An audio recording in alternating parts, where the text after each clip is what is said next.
Olá, bom dia. São 10 horas em ponto em Manaus. O Boletim Tempo Manhã desta quarta-feira já está no ar.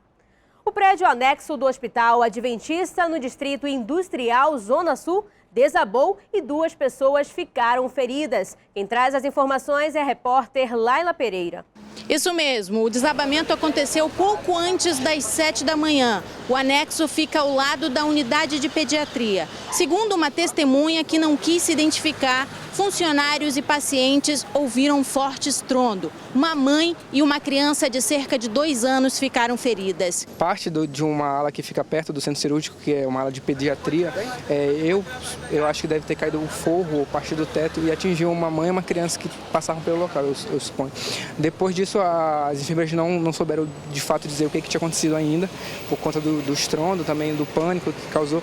Mas assim, o que eu pude perceber, pelo menos de vítima, essas 2 pessoas, essa criança e essa mãe, e depois a gente foi realocado para uma outra área, a gente depois não teve mais acesso à área. 47 funcionários da construção civil trabalham na obra. Segundo o presidente do sindicato, Cícero Custódio, um deles ficou levemente ferido. Mas o corpo de bombeiros e cães farejadores continuam no local para garantir que não há ninguém soterrado. Eu volto com você no estúdio. Obrigada, Laila Pereira. E ontem à noite, um cabo da PM foi vítima de uma tentativa de execução quando saía do serviço. O crime aconteceu no Parque das Laranjeiras, zona centro-sul da capital. O fato ocorreu por volta das 7h30 da noite. A polícia militar foi acionada minutos depois. O PM saía do serviço quando foi surpreendido por 4 homens em 2 motos. Segundo testemunhas, foram ouvidos mais de 20 disparos. O homem foi atingido com 7 tiros, sendo eles na barriga, no tórax, pernas e braços. Marcas de tiros contra o veículo em que o cabo estava, aqui na rua Visconde de Porto Seguro, no Parque das Laranjeiras. Testemunhas afirmam que viram 2 motos seguirem Stephen. Foram os colegas do PM da 12ª Companhia Interativa Comunitária que atenderam a ocorrência. No local só foi repassado que havia um incidente com um policial militar. Deslocamos para averiguação e foi constatado realmente que havia. Foi feito isolamento do local, mas havia muitos curiosos e que acabaram prejudicando a questão da perícia. Ainda segundo a PM, Stephen perdeu muito sangue.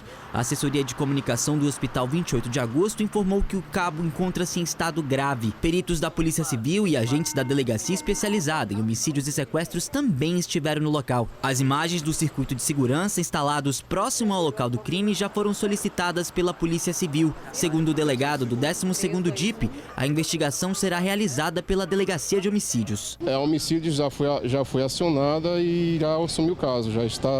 Já entrei em contato com o nosso colega Ivo e ele já passou que irá assumir o caso também. Em 2014, o cabo e outros 3 policiais foram presos suspeitos de estuprar a esposa do traficante de drogas João Pinto Carioca, o João Branco.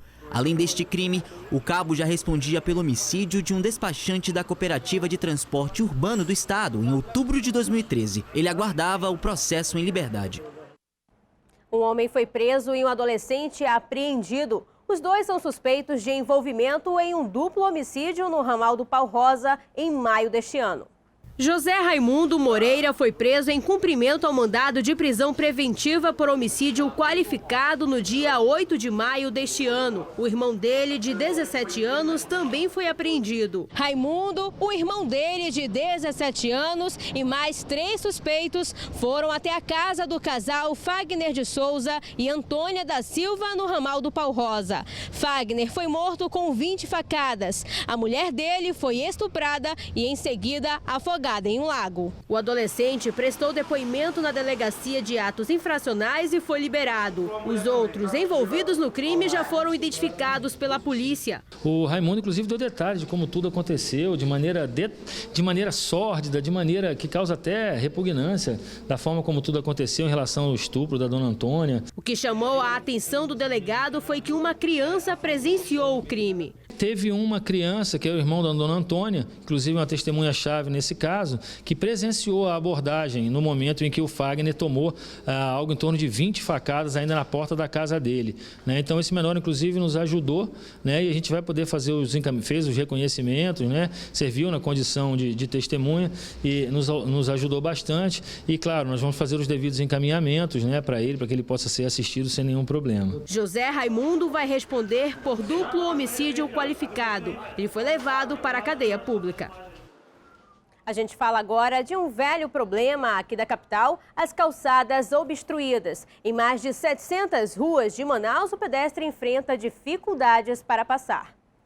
Gelson se arrisca todos os dias entre carros e motos. A dificuldade é grande nas ruas do Lírio do Vale, na zona norte de Manaus. Todo dia a dia é dificultoso para o nosso cadeirante, cara. Carro no meio da rua. As calçadas obstruídas no Jorge Teixeira também deixam esta doméstica insatisfeita. Você tem que enfrentar os carros, andar no meio dos carros porque você não tem onde passar.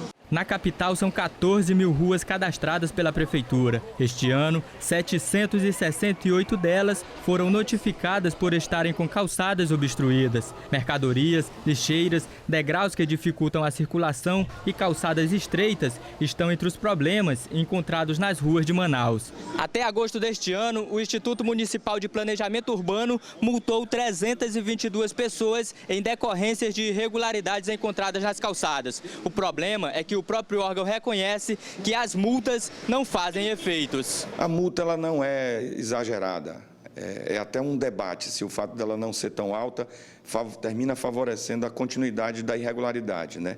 Mas ela não passa de R$600. Mas no caso de reincidência, ela pode ser reaplicada em dobro.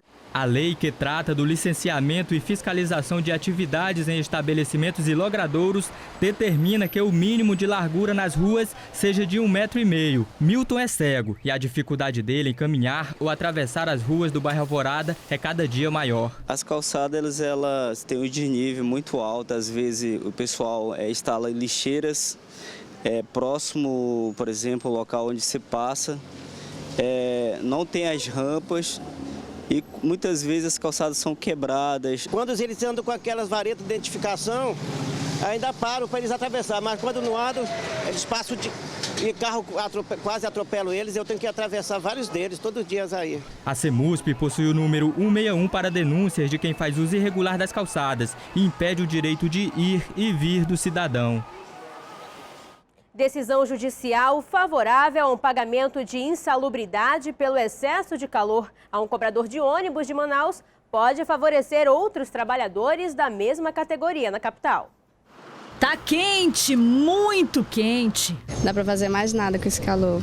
5 minutinhos você já quer estar em casa de novo tomando 3 banhos. É muito quente, não ando mais sem sombrinha. Pra onde eu vou é sombrinha na mão. A sensação térmica tem ficado acima dos 40 graus. Sofrimento para todo mundo, mas principalmente para quem trabalha em ônibus. E isso sem ar-condicionado. Aqui onde estou, no máximo dá uns 40. Onde meu parceiro fica, dá uns 60.